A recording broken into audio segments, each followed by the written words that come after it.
Good morning dear friends, कैसे हो आप सब। उम्मीद है आप सभी अच्छे होंगे।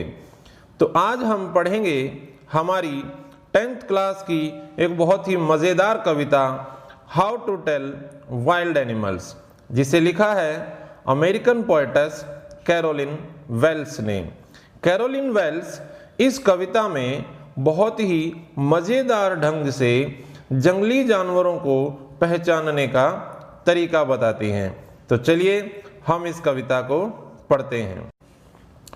If ever you should go by chance, यदि कभी आपको मौका मिले, चांस मौका मिले, कहाँ जाने का?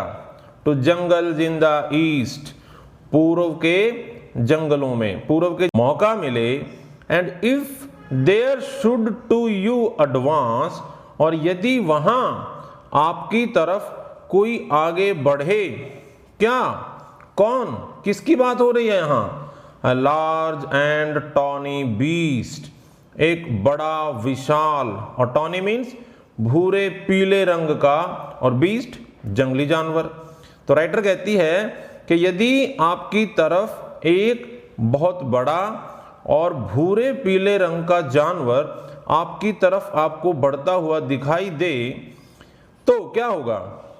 If he roars at you as you are dying, वो जानवर आपके ऊपर एकदम से अटैक करेगा। देखिए अटैक करेगा तो क्या होगा? एज यू आर डाइंग, और जब वो आप पर अटैक करेगा आप मरने की सिचुएशन में होंगे, क्योंकि इतना बड़ा जो जानवर है वो अगर अटैक करता है तो इट मीन्स वो बहुत पावरफुल है।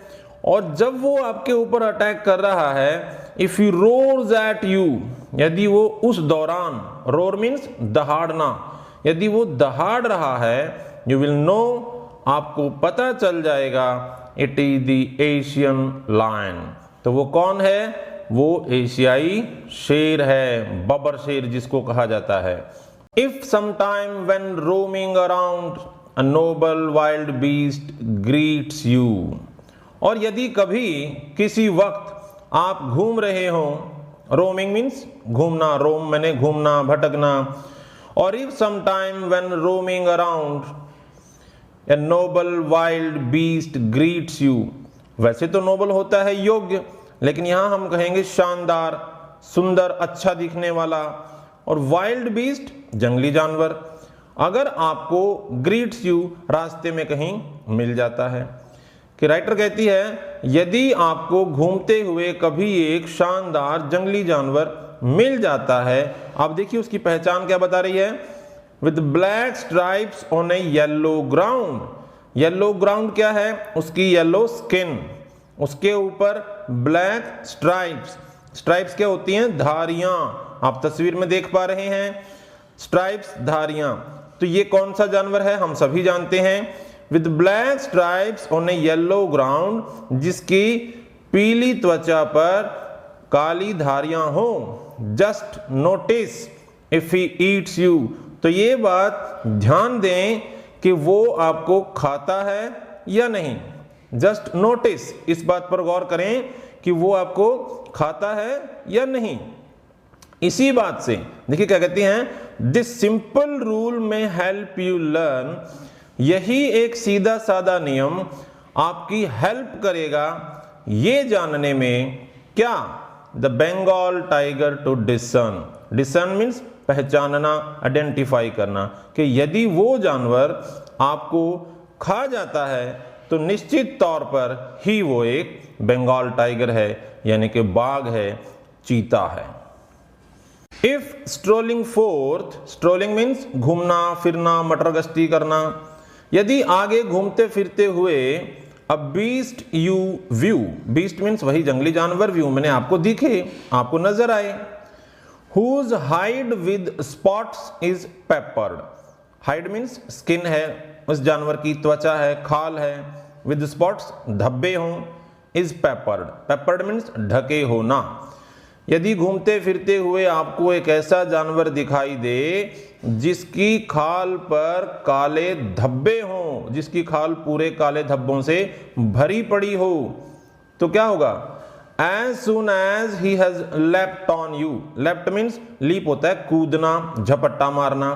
तो जैसे ही वो जानवर आपके ऊपर झपट्टा मारेगा, यू विल नो, आपको तभी पता चल जाएगा इट इज दी लेपर्ड। वो जानवर कौन सा है?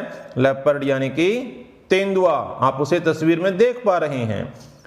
It will do no good to roar with pain.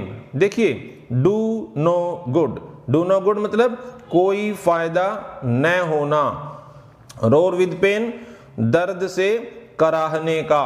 देखिए, जब लेपर्ड तेंदुआ आपके ऊपर हमला करेगा, झपट्टा मारेगा, तो दुख, तकलीफ, दर्द से कराहने का, रोने चिल्लाने का कोई फायदा नहीं होगा, उसे कोई फर्क पड़ने वाला नहीं है।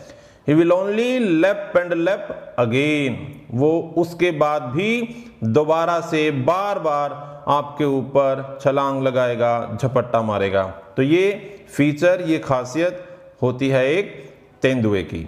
Next stanza, if when you are walking round your yard, yard means आंगन। राइटर कैरोलिन वेल्स क्या कहती हैं कि यदि आप अपने आंगन में घूम रहे हैं, you meet a creature there, और आपको वहां एक जानवर, एक प्राणी मिलता है। कौन सा? Who hugs you very very hard. Hug मैंने गले लगाना, जो आपको गले लगाता है, मगर किस तरह से? वेरी वेरी हार्ड, बहुत कस के। एक ऐसा जानवर आपको मिले जो आपको कस के गले लगाए, तो बी श्योर, इस बात का पूरा यकीन कर लेना, इट इज अ बेयर, ये एक भालू होगा, जैसा कि हमें सामने तस्वीर में भालू दिखाया गया है। फिर भी अगर आपको फिर भी डाउट हो, if you have any doubt, यदि आपको उस पर कोई शक है, संदेह है कि सामने वाला जो जानवर है जिसने मुझे गले लगाया है कि वो भालू है या नहीं, अगर आपको कोई डाउट है, आई गेस, मुझे अंदाजा है, he will give you just one more caress, तो वो आपको फिर से देगा क्या? वन मोर केयरस, अ लविंग हग, एक बार फिर से गले लगा लेगा। दो to distinguish beast of prey, beast of prey वे जानवर जो शिकार करते हैं, प्रे मीन्स शिकार करना, और डिस्टिंग्विश मीन्स अंतर देखना उनमें। यद्यपि इन शिकारी जानवरों में अंतर ढूंढना, एक दूसरे से अलग करना, उनकी पहचान करना, इस मामले में a novice might nonplus. Novice कौन होता है? वो व्यक्ति जो किसी काम को नया नया कर रहा है, या एक तरह से हम उसे नौसिखिया भी कह सकते हैं। Might non plus, non plus means confused हो जाना, कि कोई नया आदमी जो इस काम को करेगा, हो सकता है वो इसमें कंफ्यूज हो जाए और इनको अच्छी तरह से पहचान ना पाए। द क्रोकोडाइल यू ऑलवेज में टेल फ्रॉम द हाइना दस। फिर भी कैरोलिन वेल्स हमारी पोएट क्या कह रही हैं कि एक जो क्रोकोडाइल होता है, जो मगरमच्छ होता है, आप हमेशा उसे एक हाइना, हाइना क्या होता है? लकड़बग्घा, एक कुत्ते जैसा जानवर होता है जो इस तस्वीर में हमारे सामने है, कि फिर भी आप एक क्रोकोडाइल से एक हाइना, एक लकड़बग्घे को बड़ी आसानी से इस तरह से पहचान सकते हैं। क्रोकोडाइल और हाइना में आप डिफरेंस, एक अंतर इस तरह से पहचान सकते हैं। किस तरह से? Hyenas come with merry smiles, hyena लकड़बग्घा come with merry smiles, merry means प्रसन्नता भरी, खुशी भरी, स्माइल्स उसके चेहरे पर। लकड़बग्घा जो जानवर होता है, जब आप उसे कभी देखेंगे तो आपको उसका चेहरा देखकर ऐसे लगेगा जैसे कि वो हंस रहा है, मुस्कुरा रहा है।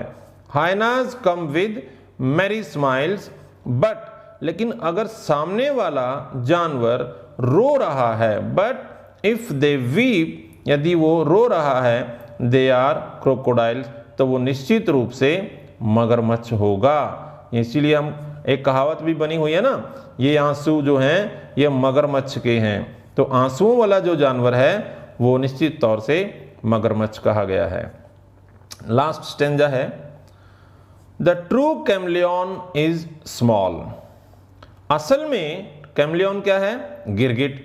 गिरगिट वो प्राणी होता है जो अपना रंग अपने आसपास के वातावरण, अपने आसपास की जगहों के रंगों के अनुसार बड़ी आसानी से बदल लेता है।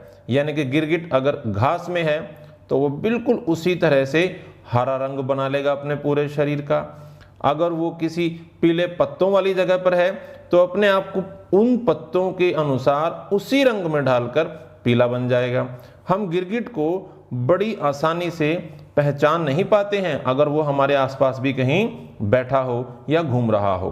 उसका यही कारण है कि वो अपने पास वाली चीज के रंग के अनुसार अपने शरीर को ढाल लेता है। तो वही बात यहां हो रही है, the true chameleon is small. असल में जो गिरगिट होता है वो बहुत ही छोटा होता है। A lizard sort of thing. Lizard means छिपकली, बिल्कुल छिपकली की तरह का। He has not any ears at all. एक गिरगिट के कोई कान नहीं होते हैं, has not any ears at all, and not a single wing, और ना ही कोई पंख होते हैं। विंग मीन्स पंख। ना गिरगिट के कान होते और ना ही पंख। If there is nothing on the tree. यदि आपको पेड़ पर नथिंग मीन्स कुछ भी दिखाई नहीं दे रहा है, it is the chameleon you see. अगर आप ध्यान से देखेंगे तो आपको पेड़ पर गिरगिट बैठा हुआ जरूर दिखाई देगा। अब राइटर ने ऐसा क्यों कहा कि if there is nothing on the tree. Nothing on the tree यानी कि पेड़ पर कुछ भी नहीं है। उस वक्त गिरगिट अपने आप को पेड़ के रंग में पूरी तरह से ढाल चुका होता है, लेकिन ध्यान से देखने पर ही हम उसे पहचान पाएंगे। इसीलिए राइटर कहती है लास्ट लाइन में, it is the chameleon you see. तो गिरगिट की जो रंग बदलने की जो प्रवृत्ति है उसको आजकल हम एक मुहावरे की तरह भी लेते हैं। जब कोई व्यक्ति पल पल में अपनी बात बदलता है तो उसे हम यूं भी कह देते हैं कि तू तो बिल्कुल गिरगिट के जैसा है, पल पल रंग बदलता है। तो राइटर कैरोलिन वेल्स ने इसमें इन जंगली जानवरों की, इन प्राणियों की अलग अलग फीचर्स को लेकर इस तरह से हमारे सामने रिप्रेजेंट किया है कि हम उन्हें बड़ी आसानी से पहचान सकते हैं।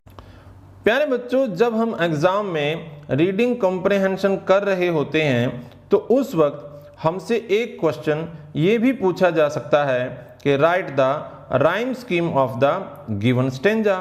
अब ये राइम स्कीम क्या है, एक नज़र इस पर भी डाल लेते हैं। हम इसी लास्ट स्टेंजा से उसे समझने की कोशिश करते हैं। तो देखिए आप, the true chameleon is small. जब भी राइम स्कीम की बात होगी आपने हर लाइन के, उस गिवन स्टेंजा के हर लाइन के लास्ट वर्ड को बड़े ध्यान से देखना है। तो फर्स्ट लाइन में हमारा लास्ट वर्ड है स्मॉल, तो हम इसको नाम देंगे ए, क्योंकि स्मॉल जो है वो पहली बार आया है, हम उसे नाम देंगे ए। सेकेंड लाइन में जब हम जाते हैं तो वहां पर हमारा जो लास्ट वर्ड है वो है थिंग। अब ये स्मॉल से बिल्कुल भी मैच नहीं करता है, तो ये बिल्कुल अलग हो गया, इसे हम नाम देंगे बी। तो पहली दो लाइंस की हमारी राइम स्कीम हो गई ए बी। थर्ड लाइन में जब हम जाते हैं तो वहां हमारी लास्ट वर्ड है ऑल, और ये ऑल जो है ये मिलती है, इसकी जो साउंड है, इस ऑल वर्ड की जो साउंड है वो स्मॉल से मैच करती है, स्मॉल ऑल। तो अब क्योंकि हमने स्मॉल को ए नाम दिया था तो इसी तरह से ऑल को भी हम ए नाम दे देंगे। तो पहली तीन लाइंस की राइम स्कीम क्या हुई, ए बी ए। आते हैं फोर्थ लाइन में, तो वहां हमारा जो लास्ट वर्ड है वो है विंग। अब उसकी जो साउंड है वो मिलती है सेकंड लाइन के लास्ट वर्ड से, यानी कि थिंग से। तो थिंग विंग, हमने थिंग को दिया था बी नाम, तो हम विंग को भी बी नाम देंगे। तो चार लाइन की राइम स्कीम क्या हो गई, ए बी।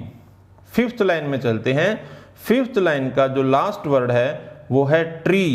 वो ऊपर की चारों लाइन से किसी से भी मैच नहीं करता। तो अब हम इसे एक नया नाम देंगे सी। और जब हम आते हैं लास्ट लाइन में, बिल्कुल लास्ट 6th लाइन में, उसका जो लास्ट वर्ड है वो है सी। अब ये मिलता है 5th से, यानी कि ट्री सी, इन दोनों की साउंड मैच करती है, तो इन दोनों को हम नाम देंगे सी सी। तो इस गिवन स्टेंजा की अगर राइम स्कीम की बात होगी तो वो होगी ए बी सी सी। तो ये थी आपकी राइम स्कीम। तो प्यारे बच्चों, उम्मीद करता हूँ आपको ये कविता समझ आ गई होगी और आप इसके राइम स्कीम पैटर्न को भी समझ गए होंगे। तो मिलते हैं हम एक अपने नए नेक्स्ट वीडियो में। तब तक के लिए good bye, have a good day.